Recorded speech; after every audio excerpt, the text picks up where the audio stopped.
कविं कवीनामुपमश्रवस्तमं ज्येष्ठराजं ब्रह्मणां ब्रह्मणस्पत आन शृण्वन्नोतिभिः सीदसादनम्। ॐ महागणपतये नमः।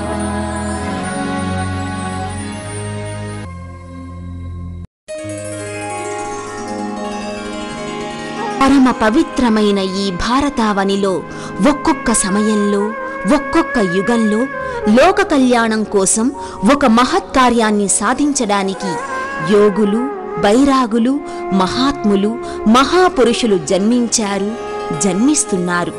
అటువంటి వారిలో పరమ పూజ్య సద్గురు శ్రీ శ్రీ శ్రీ సాయి కుమార్ గారు ఒకరు.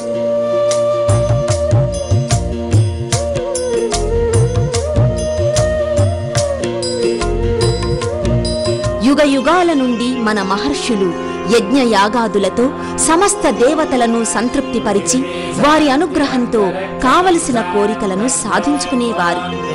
దోషాలతో పాపాలతో కూడియున్న ఈ కలియుగంలో పంచభూతాల సమతుల్యం దెబ్బతిన్నటువంటి ఈ పరిస్థితుల్లో యజ్ఞయాగాది క్రతువులు చేసినట్లయితే దేవతలు ఆనందించి వారి యొక్క కృపాదృష్టిని కురిపిస్తారు.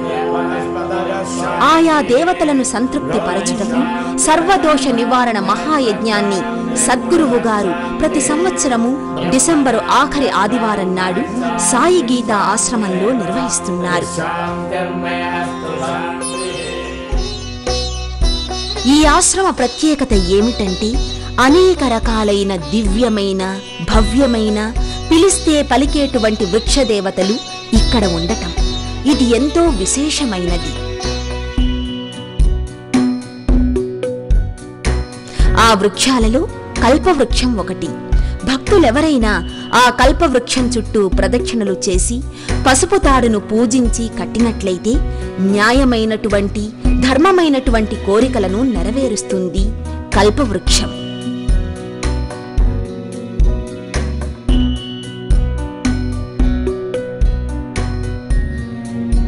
అలాగే త్రేతాయుగంలో శ్రీరామచంద్రుడు రావణునిపై విజయం సాధించుటకు విజయాన్ని ప్రసాదించేటటువంటి జమ్మి వృక్షాన్ని పూజించాడు. ఈ రెండు వృక్షాలు ఆశ్రమంలో నెలకొని ఉన్నాయి.